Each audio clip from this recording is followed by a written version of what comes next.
बिस्मिल्लाहिर्रहमानिर्रहीम। अल्लाहुम्मा सल्ली अला मोहम्मद। अस्सलाम वालेकुम वरहमतुल्लाहि वबरकातुहू। जी चाय बन रही है। सिर्फ ये चाय नहीं है, आज बड़ी लंबी चौड़ी कहानी है जी चाय की। एज यूजुअल हमारा जो हॉट फेवरेट काम है भल सफाई। पता नहीं भल सफाई हर घर की ही जरूरत है और करनी पड़ती है, लेकिन आज तो कुछ ज्यादा ही बड़े पैमाने पे करनी पड़ी। दिखाती हूँ आपको क्या क्या सिचुएशंस हुई और क्या मसला हुआ। हाँ जी, ये वही किचन है जो मैंने शुरू में दिखाया। मैंने कहा अगर मैं यहाँ से दिखाऊंगी तो बहुत शॉक लगेगा मेरी बहनों को, मेरे देखने वालों को, कि ये क्या इसने बाजार लगाया हुआ है।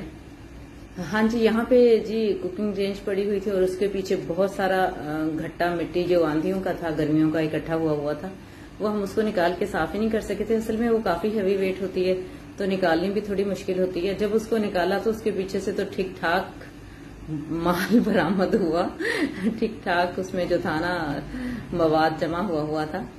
खैर, ये किचन की जो सूरत हाल हुई है देख लें जी। ये हमने नया झाड़ू रखा हुआ है जो किचन के लिए खूब इसको मांजा जाता है। कुछ इस तरह की शक्ल हुई है किचन की। और फिर जाहिर है बहुत सारी मेहनत लगी, थोड़ी सी नहीं बहुत सारी जी। ये बर्तन है सारे धो के रखे हैं और ये कुकिंग रेंज यहाँ पे तशरीफ ले आई है। बस इसकी भी हालत पूछे ही ना, क्या हालत है इसकी। हमने साहब से कहा था कि इसको निकाल दें जी। ये मेरे बच्चों का पप्पी है। ये देखें, एक एक जगह पे इतनी मिट्टी इसके नीचे जमा हुई थी, तौबा है खुदा की पनाह। और ये जो साइड सारी इसकी खराब हुई थी, फिर मैंने कहा आज सारा कुछ ही बाहर निकालते हैं। सब कुछ किचन का बाहर निकाला, बाहर निकाल के फिर इसको साफ किया। अभी देखें, इसके भी आगे ला के टुकड़े टुकड़े कर दिए हैं। कुकिंग रेंज सिर्फ यही नहीं कि उसकी जगह खाली की और उसको साफ कर लिया, उसके टुकड़े टुकड़े कर दिए बाहर निकाल के। सारा कुछ उसका खोल के सारे पेच तक खोल दिए थे। अभी यहाँ पे पड़ी है, ये देख रहे हैं सुराख पेच खाली हैं इसके। अभी इतनी इस काबिल हो गई थी कि इसको अंदर रख लें। असल में काम हो रहा था तो चाय बनानी थी लेबर के लिए। वो जो 2-3-4 लोग काम कर रहे हैं उनके लिए चाय बनानी थी, तो इसको जोड़ना पड़ा कुकिंग रेंज को ना। जोड़ लिया है लेकिन अभी पूरी तरह से ये साफ नहीं हुई है। और इसमें अभी वो जो इसके नट्स लगने वाले हैं वो भी सारे वैसे ही पड़े हुए हैं ना। यहाँ पे जब इसको मैं कोई भारी चीज रख के पकाऊं तो ये हिल रही होती है ना, इतना मुझे इससे लग रहा होता है डर जी। फिर हमने खाना भी यहीं पे बना लिया। ये देखिए, अपनी जगह पे नहीं पहुंची अभी ये सैर सपाटे पे ही है कुकिंग रेंज। अभी सैर ये किचन वही है जी जो अभी मैंने थोड़ी देर पहले दिखाया था आपको। और जनाब सडन मेहमान आ गए, फिर पूछिए ना हाल हमारा कि हमने भल सफाई के लिए क्या क्या कुछ कर रखा था और फिर मेहमान आ गए माशाल्लाह। फिर हमारे मेहमानों की हमेशा फरमाइश होती है, आप भी कहते हैं कि जब भी उसके मेहमान आते हैं तो ये यही चावल बनाती है।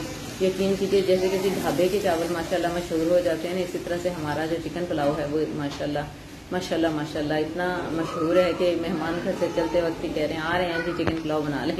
तो हमें ट्राई नहीं करने देते कि हम कुछ और बनाएं। हाँ, कभी कभी चाइनीज चिकन फ्राइड राइस है वो भी मैं बनाती होती हूँ, लेकिन आज जो मेरी भांजियों की फरमाइश थी यही थी। फिर माशाल्लाह ये भी बनाए, बहुत मजे के। देखिए कितनी प्यारी लुक आई है। उससे आगे तो फिर गायब ही हो गई इसकी वीडियो सारी। और जनाब हम फिर अपने काम पे जुट गए। काम काम और काम। इस कौम ने अगर पार लगना है तो काम तो करना होगा। मैं भी लगी हुई हूँ, शादिया भी लगी हुई है और बस मांझ रहे हैं इसको, किसी तरह तो मान जाइए। असल में शादिया ने इस जगह को कुछ ज्यादा तवज्जो नहीं दी थी। जब मैंने देखा मैंने कहा नहीं ये तो फिर सही नहीं है।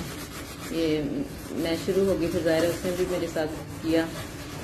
अच्छा साफ सुथरा हो गया है। पता नहीं दिमाग का कीड़ा सुकून पाता ही नहीं है जब तक एक एक कोना खुदरा ना यकीन हो जाए कि साफ है ना। हालांकि इसके ऊपर बर्नर आ जाने, लेकिन नहीं, वो मेरे दिल को पता होता, मेरे दिमाग को पता होता कि यहाँ पे मैल पड़ी हुई है ना। ये जो जैसे दूध या चाय वगैरह कुछ उबलता है तो वो सारा गिर गिर के यहीं पे जम जाता है। ये देखेंगे, अभी इनकी भी खदमत मदारत करनी है, इनकी भी मालिश होनी है बर्नर से भी बहुत अच्छे से इंशाल्लाह। तो करना पड़ता है और ये किए बिना अच्छा भी नहीं लगता। ये देखें साइड से जो चीजें गिर जाती हैं, पता नहीं ये इसका साइज में कुछ फर्क है। मुझे ये खला बहुत बुरा लग रहा होता है, लेकिन मेरे पास फिलहाल तो इसको कोई सोल्यूशन नहीं है। और वो जो पेपर वगैरह लगाते हैं कुछ लोग, मैं इतना तरद्दुद नहीं कर सकती या शायद मेरे पास टाइम नहीं होता। मैं नहीं कर पा रही। देखिए जी माशाल्लाह चमक गई है जी हमारी कुकिंग रेंज, अल्हम्दुलिल्लाह सुम्मा अल्हम्दुलिल्लाह। अल्लाह ताला ने हिम्मत दी और हम इसको चमकाने में कामयाब हो गए हैं। देखिए वही जगह है ना। और ये बर्नर्स सेट कर दिए शाजिया मैडम ने, पूछे ही नहीं मुझसे और जल्दी से काम खत्म कर दिया क्योंकि खाना बनाना था। अभी मेहमान हैं और बाकी चीजें भी बन रही हैं, हो रहा है काम शाम। तो मैंने कहा चलिए अच्छा देखेंगे कि हमने देखें जला जला के क्या हाल कर दिया है इनका। जी आप बताइएगा आपका सफाई करने का क्या तरीका है। मेरा तो ये हाल होता है कि बस पूछे ना, बल्कि दिखाती रहती हूँ। हम एक हैं हमारी फ्रेंड पाक मदर यूट्यूबर फरजाना जी, वो कहती होती है रिफत मैं अपने भांडे मांझ के ना थक जाती हूँ, इसलिए मैं आपकी सफाई की वीडियोस नहीं देखती। उनको मेरा ख्याल है ज्यादा बाहर की वीडियोस पसंद आती हैं। आहा ये क्या हो गया, ये क्या हो गया जी। चलें नजारा हो गया है एक ना। अब मैं इसको काटूंगी नहीं क्योंकि मैं वॉइस ओवर कर रही हूँ, मैं बिल्कुल भी नहीं इसको काटूंगी जी। फिर देखिए जहां से चले थे वहीं आ गए, साबित हो गया कि दुनिया गोल है। फिर चाय बन रही है। अब ये जी रात की चाय है, रात की चाय बन रही है, रात की नहीं शाम की चाय बन रही है अब ये। और देख लीजिए माशाल्लाह कैसे अच्छे से हमने इसकी